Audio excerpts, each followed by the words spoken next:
I'm Rosie Auld. I'm the head orthoptist at Birmingham and Midland Eye Centre, and I have a team of 12 orthoptists and 5 ophthalmic technicians. When you lean your head forward so it's flat against the bar. Lovely. Development in terms of orthoptic practice has changed quite considerably. When I came into practice 20-30 years ago, I suppose it is now, we were very much seen as being paediatric specialists, so looking after children's eye care. I'm just going to get the picture now, here we go, keep nice and still. I think that's changed dramatically over the years, and we're now very much involved in adult care within the acute sector and in the community. In terms of the clinical involvement, I think there's much more emphasis on changing in roles, so the use of assistant practitioners on roles that were traditionally performed by orthoptists in the past, and also then changing the role of more senior clinicians so that they're then taking on roles that were traditionally performed by medical teams. Just finished the diagnostic tests on Mrs. Murray. My name's James Flint. I'm the Deputy Head Orthoptist in the Orthoptics Department at the Birmingham Midland Eye Centre. My role as an orthoptist has developed significantly in recent years, particularly in the area of glaucoma specialist care. I'm taking on responsibilities now that would have otherwise been held by the medical staff, and this ultimately has helped patient care and patient throughput. Well, the subject of glaucoma is so broad, and it covers so many different subcategories within it, many of which are incredibly complex and require incredibly complex treatment methodologies from these consultants. These take a lot of time to prepare, and a lot of clinical time is spent with these types of patients.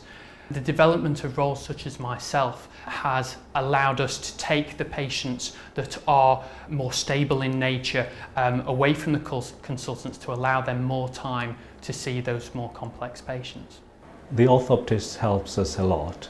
They look at the simple cases of glaucoma and thus freeing our time to give to the more complex patients, and also improve the quality of what we do for these complex patients. It doesn't seem to have progressed in any way since last time we saw you, so I'm fairly happy with how things are going. I don't think we need to see you again probably for another 6 months now. Well, I get a huge amount of satisfaction from thinking that I'm now able and in a position to provide diagnostics to the patient, but also be able to diagnose the patient and then take quite a large role in the decision on the management of that patient also. In terms of career development, I think the changes that have happened really in the last 5 years have made a significant difference to orthoptists coming through as graduates, because it means that, I suppose, traditionally, instead of going up the managerial route to get promotion, it gives much greater scope in terms of the clinical route to gain promotion, but also to gain expertise and clinical skills that they possibly wouldn't have otherwise had. My name's Samantha Page. I'm a newly qualified orthoptist at BMIC, so I've just recently graduated from university. I find the fact that the roles develop so much very encouraging, and the extended role for me is something to aspire to, really.